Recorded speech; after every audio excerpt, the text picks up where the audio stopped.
My name is Will Kent, and this is my family's T35A Buckaroo. It's been in the family for 50 years. My dad rescued it out of the Saudi Arabian desert in the 70s, and Saudi Arabian prince gifted it to him, as well as another aircraft that is currently in the Swift Museum Foundation. I've been working on it for the last 8 years. Essentially what it is a militarized version of the Swift. It is to a T-34 as a Bonanza is. So similar concept. They actually competed directly with one another. When I say last 8 years, every single part of this airplane has been completely torn apart and put back together. Everything's been almost down to its individual part number. Just about every single rivet's been drilled out, replaced, put back together.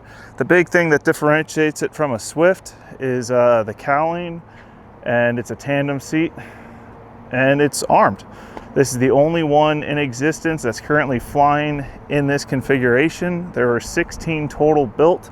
10 armed went to Saudi Arabia, 3 unarmed went to the Air Force, and then 3 demonstrators to try and get military contracts. So with that, the cool part about it, it's got 2 Browning A&M2 machine guns, 1 in each wing. It's got 10 2¼ inch SCAR rockets, and each gun has 500 rounds of ammunition. It's got a gun sight up top. It's got a gun camera in the scoop up front. This one's powered by Continental IO360ES, created by Lycon. It puts out about 265 horsepower compared to originally it had a 165 Franklin. But of the 3 other flying T-35s, 2 of them have Continental IO360ESs, which are YT-35 variants, and then the T-35A demonstrator that has a Franklin 220 in it. So with this, it was kind of a challenge to get all the hard mounts put together properly, all the machine gun accessories. Right now they're buttoned up, but we can unbutton those once we get over to Spirit.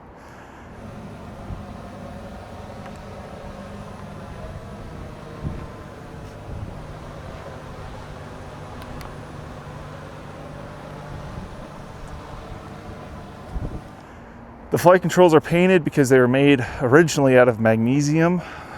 The paint was to protect them. We could take a set of Swift ailerons and flaps and they'd bolt right into place. The footprint of the aircraft is identical to a Swift, so if you were to chock the tires right now, lift the airplane, put a Swift on top of it, it would fit exactly where the main gear and tail wheels sit. For the inside, I made sure it is as it was in 1953. So I made sure all the instruments are all original. We use Sentry instruments in Wichita and then Keystone instruments to do our overhauls. Sourced them from Facebook Marketplace and eBay for a lot of it. Gun sight was from a gentleman named Jay. It was from his private collection. The seats were original. One actually came from a Stearman. So I should say one seat's original. But the same style seats and Stearmans and T6s. The trim system had to be almost completely reworked from scratch. I could have gone with an electric trim, but I wanted to make sure that the front and rear were all connected together. The tail is a lot different from a Swift. The Swift has a big old dihedral in the tail. As you can see with the T35, it does not. So what they did by raising the tail and lifting it up, if something ever were to happen to a left horizontal, you could use a right horizontal in its place, so they're interchangeable. That helped the military for parts, and also that helped get the horizontal out of the vortices on landing. The fairings on the side are a lot bigger than a Swift. In fact, Swifts have an STC for what they call frog fillets, where the trailing edge meets the fuselage. So there's that big old piece there. That actually helps a lot with its landing characteristics, as well as the front of the leading edge of the center section protrudes a little bit further. That also helps with its landing characteristics compared to a Swift. So it 3-points very, very nicely. Unlike a Swift where if you run out of steam, it just falls out in the flare.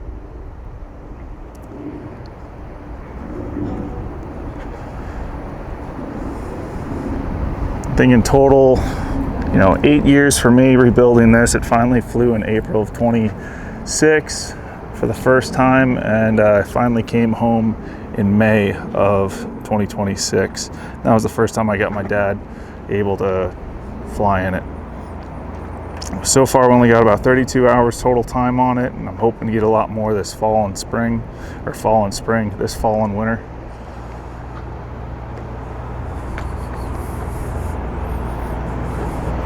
Oh yeah, so just like a Swift, we got these leading edge devices. I always just call them slats. What they do is they help the ailerons have more control authority in high angles of attack. Super Swifts, as they call them, what they'll do is they'll actually cover those up to get a couple extra knots out of the airframe. But from flying our Super Swift that has a Continental IR360D, we found that having that controllability at lower speeds, especially on landing, is much, much needed. The scoop on the front of this originally was for the Franklin oil cooler, but since we went from a Franklin to a Continental, if you look at two of the YT35s, they don't have that chin at all. Well, a Swift without a grin is a T35 without the chin. So all we do is have a scat hose in there, and eventually we'll hook that up for some extra air, because as you can imagine in the summertime, that cockpit gets rather warm.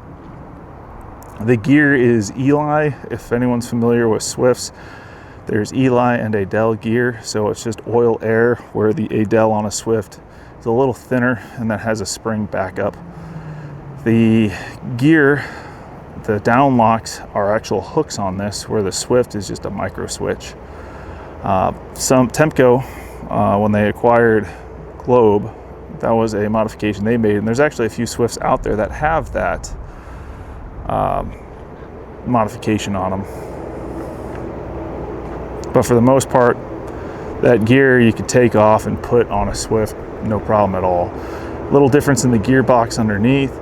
It's just canted forward about, I think my dad said a degree and a half, so it helps it a little bit more, putting that gear further forward on those 3-point landings.